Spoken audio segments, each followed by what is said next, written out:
सूरज धीरे धीरे अपनी किरणों के साथ गांव की हरियाली को जगाने लगा था। सुबह का समय था और चारों तरफ पक्षियों की चहचहाहट गूंज रही थी।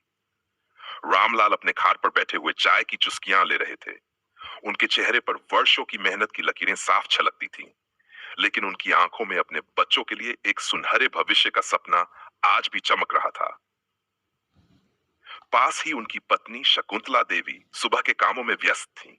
वह घर के आंगन में झाड़ू लगा रही थीं और बीच बीच में रामलाल को देखकर मुस्कुरा रही थीं। आपने रात को ज्यादा नहीं खाया, सब ठीक तो है ना? शकुंतला देवी ने पूछा। रामलाल ने हल्की मुस्कान के साथ जवाब दिया, सब ठीक है, बस बच्चों की पढ़ाई और उनकी जरूरतों की चिंता रहती है। शकुंतला देवी ने एक पल के लिए रुककर अपने पति की ओर देखा। वह जानती थी कि रामलाल अपने बच्चों के लिए हर चीज कुर्बान करने को तैयार रहते थे। उनके तीनों बच्चे, दीपक, सुषमा और मोहन ही उनकी दुनिया थे। दीपक सबसे बड़ा था और गांव के स्कूल में पढ़ाई में हमेशा सबसे आगे रहता था। मेरा बेटा बड़ा होकर इंजीनियर बनेगा, रामलाल ने कई बार गांव वालों के सामने गर्व से कहा था। सुषमा अपने चंचल स्वभाव के लिए जानी जाती थी, लेकिन उसकी आंखों में डॉक्टर बनने का सपना था। मोहन, सबसे छोटा, अपने पिता का सच्चा उत्तराधिकारी था। वह रामलाल के साथ खेतों में हाथ बटाने का हर संभव प्रयास करता था। उस सुबह रामलाल ने खेतों के लिए निकलने से पहले बच्चों को देखा। दीपक अपनी किताबों में खोया हुआ था। वह बड़े ध्यान से गणित के सवाल हल कर रहा था। सुषमा रसोई में मां के साथ थी और मोहन बाहर अपनी गुलेल के साथ खेल रहा था। दीपक, पढ़ाई में मेहनत करो, तुम्हें बड़े आदमी बनना है, रामलाल ने जाते जाते कहा। दीपक ने सिर उठाकर मुस्कुराते हुए जवाब दिया, जी पिताजी, मैं आपकी मेहनत को कभी बेकार नहीं जाने दूंगा। रामलाल जब खेतों में काम कर रहे थे, तो उनके मन में बार बार यही ख्याल आता कि कैसे अपने बच्चों के सपनों को पूरा किया जाए। वह जानते थे कि गांव में साधारण जिंदगी जीते हुए भी उन्होंने अपने बच्चों के लिए बड़े सपने देखे थे। शाम को जब रामलाल घर लौटे, तो आंगन में बैठकर बच्चों के साथ समय बिताया। सुषमा ने अपने स्कूल की बातें सुनाई और दीपक ने अपनी गणित की नई किताब दिखाई। रामलाल ने कहा, बेटा ये किताब कहां से आई? माँ ने पैसे बचाए और मेरे लिए खरीदी, पिताजी अब मैं और मेहनत, दीपक ने कहा। रामलाल ने शकुंतला देवी की ओर देखा। उनकी आंखों में अपने पति के लिए समर्थन और बच्चों के प्रति स्नेह था। शाम का वह समय घर के लिए सबसे खूबसूरत पल था। पूरा परिवार साथ में बैठकर खाना खाता और बच्चों की हंसी खुशी घर को जीवंत बना देती। लेकिन रामलाल और शकुंतला देवी के मन में एक बात हमेशा रहती थी, बच्चों के बेहतर भविष्य के लिए उनके पास जो कुछ भी है, वह शायद काफी नहीं होगा। वह सुबह किसी आम दिन जैसी ही थी। रामलाल सुबह जल्दी उठे और खेत की ओर चल दिए। शकुंतला देवी ने उन्हें जाते वक्त सवेरे की रोटी और थोड़ा गुड़ दिया। हर दिन की तरह वह खेत में दिन भर पसीना बहाने वाले थे। खेत उनका जीवन था और उनकी उम्मीदों का सबसे बड़ा सहारा। पर उस दिन रामलाल के दिल में एक अलग ही बेचैनी थी। दीपक के स्कूल से एक पत्र आया था। पत्र में लिखा था कि उसे अपनी पढ़ाई के लिए कुछ नई किताबों की जरूरत है। यह खर्च रामलाल के लिए साधारण नहीं था। खेत से होने वाली मामूली आमदनी से घर का खर्च चलाना पहले ही मुश्किल था। शाम को जब रामलाल खेत से लौटे, तो उन्होंने शकुंतला देवी को पत्र दिखाया। दीपक को किताबें चाहिए, क्या हमारे पास कुछ पैसे बचाए हुए हैं? रामलाल ने धीरे से पूछा। शकुंतला देवी ने कुछ देर सोचा और बोली, हमारे पास जो थोड़ा बहुत बचा है, वह अगले हफ्ते के राशन के लिए है, लेकिन मैं कुछ सोचती हूँ, आप चिंता मत करें। उस रात शकुंतला देवी ने अपनी पुरानी चूड़ियों का एक जोड़ा निकालकर रामलाल के हाथ में रख दिया। यह चूड़ियां मेरी माँ की निशानी है, लेकिन बच्चों की पढ़ाई से बढ़कर कुछ नहीं। इन्हें बाजार में बेच दीजिए। शकुंतला देवी की आंखें छलक आईं। रामलाल की आंखों में भी नमी आ गई। उन्होंने कहा, यह तुम्हारी माँ की निशानी है। इसे बेचने का मतलब है तुम्हारे दिल पर बोझ डालना। पर मैं वादा करता हूं कि एक दिन तुम्हारी ये कुर्बानी व्यर्थ नहीं जाएगी। अगले दिन रामलाल बाजार गए और चूड़ियां बेचकर दीपक के लिए किताबें खरीद लाए। जब दीपक ने वह किताबें देखी, तो उसकी आंखों में खुशी के आंसू आ गए। पिताजी, मैं वादा करता हूं आपकी मेहनत को कभी बेकार नहीं जाने दूंगा, उसने कहा। रामलाल ने उसे गले लगाते हुए कहा, बस तू मेहनत करता रहे, हमारा आशीर्वाद हमेशा तेरे साथ है। रामलाल और शकुंतला देवी ने महसूस किया कि उनका संघर्ष रंग ला रहा है। हमारे दीपक को शहर भेजना होगा, वहां उसे और बेहतर शिक्षा मिलेगी। रामलाल ने गांव के चौधरी से उधार लेने का फैसला किया। चौधरी का स्वभाव कड़क था और वह ऊंचे ब्याज पर कर्ज देता था। रामलाल, ये पैसा मैं सिर्फ तुम्हारे भरोसे पर दे रहा हूं। अगर समय पर चुका नहीं पाए तो तुम्हारे खेत मेरे हो जाएंगे। दीपक शहर चला गया। पहली बार शकुंतला देवी ने अपने बेटे को इतनी दूर जाते देखा था। उनकी आंखों में आंसू थे, लेकिन दिल में गर्व भी था। दीपक, अपना ख्याल रखना, खाना समय पर खाना और हमें हर हफ्ते चिट्ठी लिखना, शकुंतला देवी ने उसे विदा करते वक्त कहा। दीपक के जाने के बाद घर में एक सन्नाटा सा छा गया। दीपक की सफलता ने सुषमा को भी प्रेरित किया। वह डॉक्टर बनने का सपना देखने लगी। माँ, मैं भी पढ़ाई करके बड़े अस्पताल में काम करूंगी, तब आप और पिताजी को आराम करने दूंगी, सुषमा ने कहा। शकुंतला देवी ने उसकी बातें सुनकर प्यार से उसके सिर पर हाथ फेरा। हम तुम्हारे हर सपने को पूरा करेंगे, उन्होंने वादा किया। रामलाल और शकुंतला देवी ने सुषमा की पढ़ाई के लिए भी कर्ज लिया। वह दिन रात मेहनत करते रहे। मोहन, जो अब बड़ा हो रहा था, अपने पिता के काम में हाथ बटाने लगा। शकुंतला देवी को मोहन पर गर्व था। यह हमारा सबसे छोटा है, लेकिन सबसे जिम्मेदार है। जब हमारे बाकी बच्चे अपने सपनों के पीछे दौड़ रहे हैं, तो ये घर संभाल रहा है, वह अक्सर कहती। दीपक को शहर गए 3 साल हो चुके थे। वह अब इंजीनियरिंग के अंतिम वर्ष में था। उसकी मेहनत और लगन ने उसे क्लास का टॉपर बना दिया था। कॉलेज के प्रोफेसर अक्सर उसकी तारीफ करते थे। दीपक को अपने सपने साकार होते दिख रहे थे, लेकिन इस सफर में वह अपने घर और माता पिता से धीरे धीरे दूर होता जा रहा था। गांव में रामलाल और शकुंतला देवी के लिए हर दिन दीपक की चिट्ठी का इंतजार करना एक आदत बन चुकी थी। पहले महीने वह नियमित रूप से चिट्ठियां भेजता था, लेकिन धीरे धीरे वह व्यस्तता का बहाना करने लगा। शायद दीपक का पढ़ाई में ध्यान ज्यादा है, रामलाल ने खुद को समझाते हुए कहा। शकुंतला देवी ने सिर हिलाया, लेकिन उनकी आंखों में बेटे की यादों का खालीपन साफ दिख रहा था। इधर सुषमा ने भी मेडिकल कॉलेज में दाखिला लिया था। उसकी पढ़ाई का खर्च भी रामलाल और शकुंतला देवी के लिए एक बड़ी चुनौती था। हम अब और कर्ज नहीं ले सकते, रामलाल ने एक दिन कहा, लेकिन सुषमा की पढ़ाई पूरी करानी है। मैं अपने बाकी गहने बेच देती हूँ, शकुंतला देवी ने जवाब दिया। अब तुम्हें और मेहनत करनी होगी, हमें तुमसे बहुत उम्मीदें हैं, शकुंतला देवी ने बेटी से कहा। सुषमा ने मां की बात को दिल से लगा लिया। वह पढ़ाई में इतनी तल्लीन हो गई कि घर का हाल चाल पूछने का समय भी नहीं रहा।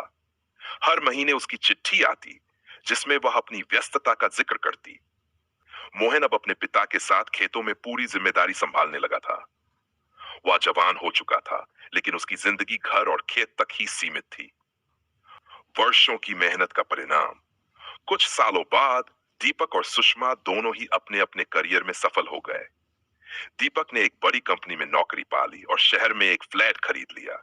सुषमा भी अब डॉक्टर बन चुकी थी और एक बड़े अस्पताल में काम कर रही थी। रामलाल और शकुंतला देवी ने यह खबर सुनकर गर्व महसूस किया। हमने जो सपने देखे थे वे पूरे हो गए। अब हमारे बच्चे खुशहाल हैं, शकुंतला देवी ने कहा। हाँ, लेकिन क्या वे अब हमारे पास आएंगे? रामलाल ने उदास होकर पूछा। दीपक और सुषमा की तरक्की के साथ साथ उनका व्यवहार भी बदलने लगा। दीपक अब फोन पर बात करने से बचने लगा। जब भी शकुंतला देवी फोन करती तो वह कहता, माँ, अभी बहुत काम है, बाद में बात करूंगा। सुषमा भी कुछ ऐसी ही हो गई थी। वह हर बार किसी मीटिंग या मरीज का बहाना बनाकर फोन काट देती। एक दिन रामलाल ने दीपक को फोन किया। बेटा, क्या तुम इस बार होली पर घर आओगे? हम तुम्हें और सुषमा को बहुत याद करते हैं। दीपक ने ठंडी आवाज में जवाब दिया, पिताजी, ऑफिस में बहुत काम है, मैं इस बार नहीं आ पाऊंगा। रामलाल ने फोन रखते हुए कहा, कोई बात नहीं बेटा, काम जरूरी है। लेकिन उनके दिल में यह बात घर कर गई। शकुंतला देवी ने भी सुषमा को फोन किया। बेटी, तेरे पिताजी तुझे बहुत याद करते हैं, तू कब घर आएगी? माँ, अस्पताल में छुट्टियां मिलना बहुत मुश्किल है, जैसे ही समय मिलेगा मैं आ जाऊंगी, सुषमा ने कहा। गांव का घर अब रामलाल और शकुंतला देवी के लिए एक सुनसान जगह बन चुका था। कभी हंसी खुशी से गूंजने वाला आंगन अब सन्नाटे से भर गया था। क्या हमसे कोई गलती हो गई? शकुंतला देवी ने एक दिन रामलाल से पूछा। हमने कोई गलती नहीं की, बस वक्त और हालात ने बच्चों को हमसे दूर कर दिया, रामलाल ने गहरी सांस लेते हुए कहा। शाम को जब दोनों खाना खाने बैठे तो उनकी थालियां लगभग खाली रह गईं। खाने का स्वाद अब उनके लिए कोई मायने नहीं रखता था। दिन धीरे धीरे गुजरते जा रहे थे। रामलाल और शकुंतला देवी के जीवन में अकेलेपन ने अपना घर बना लिया था। बच्चों की व्यस्तता और उनकी बेरुखी ने माता पिता को यह सोचने पर मजबूर कर दिया कि क्या अब उनका अपने बच्चों की जिंदगी में कोई स्थान नहीं बचा है। एक दिन दीपक ने फोन किया। पिताजी, मैं सोच रहा हूं कि आपको और मां को शहर ले आऊं। यहाँ आप दोनों आराम से रह सकते हैं, दीपक ने कहा। रामलाल ने थोड़ी खुशी और थोड़ी असमंजस के साथ जवाब दिया। बेटा, क्या यह सही रहेगा? हम गांव के लोग हैं और गांव की मिट्टी ही हमारी जान है। पिताजी, ये सब पुरानी बातें हैं। अब आप दोनों को आराम की जरूरत है। मैं आपके लिए सब कुछ तैयार कर दूंगा, दीपक ने आग्रह किया। रामलाल ने यह बात शकुंतला देवी को बताई। वह भी पहले तो झिझकी, लेकिन अपने बेटे के आग्रह को नकार नहीं सकी। अगर हमारे जाने से बच्चों को खुशी मिलती है तो हमें यह करना चाहिए, उन्होंने कहा। रामलाल और शकुंतला देवी शहर आ गए। दीपक ने उन्हें एक वृद्धाश्रम में ठहराया, ये कहते हुए कि यह जगह उनके आराम और देखभाल के लिए सबसे अच्छी है। बेटा, तुम हमें अपने घर क्यों नहीं ले जा सकते? शकुंतला देवी ने हिचकिचाते हुए पूछा। मां, मेरा ऑफिस बहुत व्यस्त है और फ्लैट छोटा है। ये जगह आपके लिए बेहतर है। यहाँ आपकी देखभाल के लिए लोग हैं, दीपक ने तर्क दिया। शकुंतला देवी और रामलाल की आंखें नम थीं, लेकिन उन्होंने कुछ नहीं कहा। वे सोच रहे थे कि उनके बच्चों ने उनकी जिंदगी की सबसे बड़ी लड़ाई में उन्हें अकेला छोड़ दिया। वृद्धाश्रम का माहौल एकदम अलग था। वहां उनके जैसे ही कई बुजुर्ग थे जिनके बच्चे उन्हें यहाँ छोड़ गए थे। हर चेहरे पर दर्द और निराशा साफ झलक रही थी। हमने अपनी पूरी जिंदगी बच्चों के लिए कुर्बान कर दी और बदले में हमें यह मिला, एक बूढ़ी महिला ने रामलाल से कहा। रामलाल ने गहरी सांस लेते हुए जवाब दिया, शायद यही हमारी किस्मत थी। शाम को शकुंतला देवी अकेले आंगन में बैठी थीं। उन्होंने अपने बच्चों की हंसी, उनके खेल और उनके साथ बिताए पलों को याद किया। आंखों से आंसू बह निकले। क्या हमने अपने बच्चों की परवरिश में कोई कमी छोड़ी थी? वह खुद से सवाल करती रही। वृद्धाश्रम में रहते हुए रामलाल और शकुंतला देवी ने महसूस किया कि समाज में अब बुजुर्गों के प्रति सम्मान धीरे धीरे खत्म हो रहा है। बच्चे अपने माता पिता को अपनी जिम्मेदारी नहीं बल्कि बोझ समझने लगे हैं। यह पीढ़ी शायद भूल गई है कि आज वे जो कुछ भी हैं, वह अपने माता पिता की मेहनत की वजह से हैं, रामलाल ने एक दिन वृद्धाश्रम के बाकी लोगों से कहा। एक दिन सुषमा का फोन आया। माँ, आप कैसी हैं? सुषमा ने औपचारिक लहजे में पूछा। हम ठीक हैं बेटी, तुम कब आओगी मिलने? शकुंतला देवी ने उम्मीद भरे स्वर में पूछा। माँ, अस्पताल में बहुत व्यस्त हूँ, समय मिलते ही आऊंगी, सुषमा ने कहा। फोन रखते ही शकुंतला देवी ने रामलाल की ओर देखा। हमारे बच्चे अब सिर्फ औपचारिकता निभा रहे हैं, उनके पास हमारे लिए समय नहीं है, उन्होंने कहा। वृद्धाश्रम में दिन गुजरते रहे। रामलाल और शकुंतला देवी ने खुद को एक दूसरे का सहारा बना लिया। वे हर सुबह उठकर भगवान से प्रार्थना करते कि उनके बच्चों को सुखी और सफल जीवन मिले। हमारी जिंदगी का मकसद खत्म हो गया है, अब हम सिर्फ एक दूसरे के लिए हैं, इन दैट, रामलाल ने कहा। वृद्धाश्रम में रहने वाले अन्य बुजुर्गों की कहानियां भी कुछ ऐसी ही थीं। हर किसी ने अपने बच्चों के लिए कुर्बानी दी थी, लेकिन बदले में उन्हें अकेलापन मिला। वृद्धाश्रम में एक और सुबह ने दस्तक दी। रामलाल और शकुंतला देवी ने एक दूसरे की आंखों में देखा। वहां एक गहरी उदासी थी जो हर दिन बढ़ती जा रही थी। शायद हमारी जिंदगी का सफर अब यही खत्म होना है, रामलाल ने धीमे स्वर में कहा। नहीं, ऐसा मत कहो, हमारे बच्चों को एक दिन हमारी जरूरत महसूस होगी, शकुंतला देवी ने जवाब दिया, लेकिन उनके शब्दों में खुद भी विश्वास नहीं था। दीपक ने वृद्धाश्रम में उन्हें छोड़ने के बाद कभी कभार फोन करना शुरू किया। उसकी आवाज में अब वह भावुकता नहीं थी जो कभी हुआ करती थी। पिताजी, आप दोनों का ख्याल वहां अच्छे से रखा जा रहा है ना? दीपक ने पूछा। हाँ बेटा, सब ठीक है, रामलाल ने झूठी हंसी के साथ कहा। सच तो यह था कि वृद्धाश्रम में रहना उनके लिए आसान नहीं था। वहां की सीमित सुविधाएं और अन्य बुजुर्गों की कहानियां उनके घावों को और गहरा कर देती थी। परेशानियां बढ़ती हैं। कुछ महीनों बाद वृद्धाश्रम में हालात खराब होने लगे। वहां के कर्मचारियों ने बुजुर्गों के साथ दुर्व्यवहार करना शुरू कर दिया। समय पर खाना देना, दवाइयों की अनदेखी करना और उनकी बातों को नजरअंदाज करना आम हो गया था। हमने तो सोचा था कि ये जगह हमारी बाकी जिंदगी आराम से काटने के लिए होगी, लेकिन यहाँ भी हमें जिल्लत झेलनी पड़ रही है, रामलाल ने दुखी होकर कहा। एक दिन शकुंतला देवी अचानक बीमार पड़ गई। उन्होंने कई बार दीपक को फोन करने की कोशिश की, लेकिन वह किसी मीटिंग में व्यस्त था। पिताजी, डॉक्टर को दिखाइए, मैं बाद में कॉल करता हूँ, दीपक ने जल्दी में कहा और फोन काट दिया। शकुंतला देवी की हालत बिगड़ती गई। वृद्धाश्रम के कर्मचारियों ने उनकी हालत को गंभीरता से नहीं लिया। रामलाल अकेले थे, उनके पास अपनी पत्नी की मदद करने के लिए कोई साधन नहीं था। इस बीच रामलाल ने सुषमा को भी फोन किया। बेटी, तेरी माँ की तबीयत बहुत खराब है, क्या तू आ सकती है? पिताजी, मेरे अस्पताल में छुट्टी मिलना मुश्किल है, आप दीपक से कहिए, वह कोई इंतजाम करेगा, सुषमा ने कहा और फोन रख दिया। रामलाल का दिल टूट गया।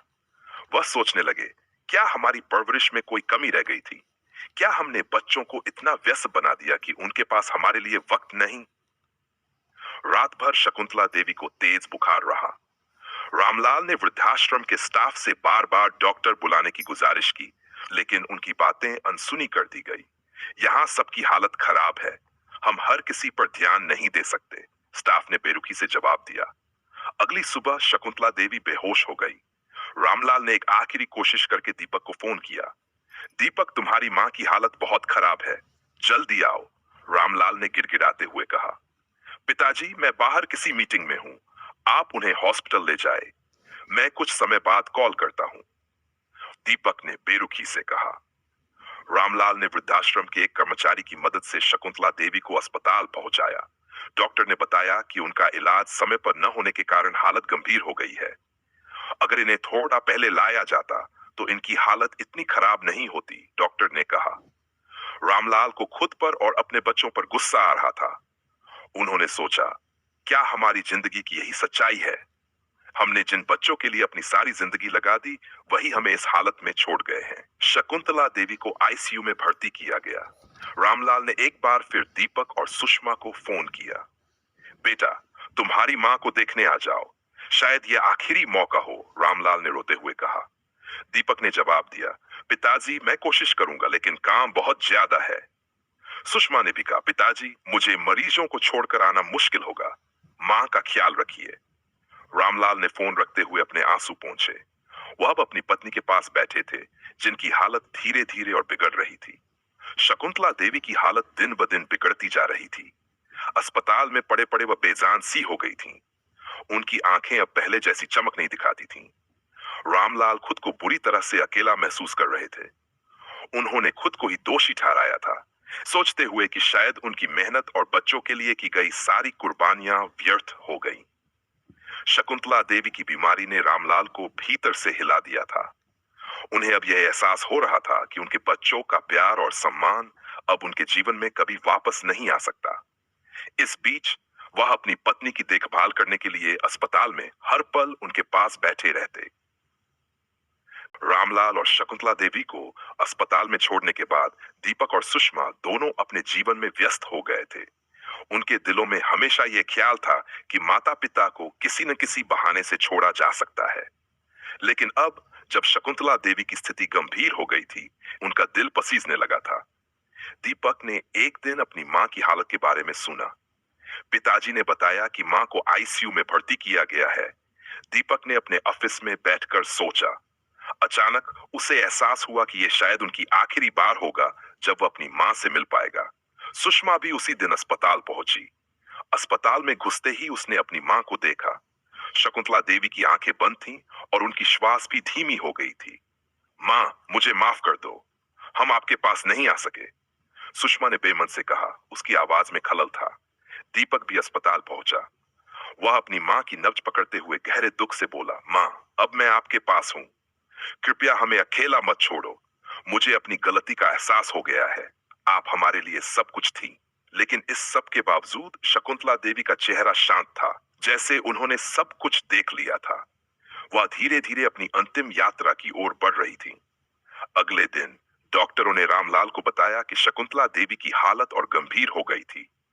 आपकी पत्नी का बचना मुश्किल है, लेकिन हमें पूरी कोशिश करनी चाहिए, डॉक्टर ने कहा।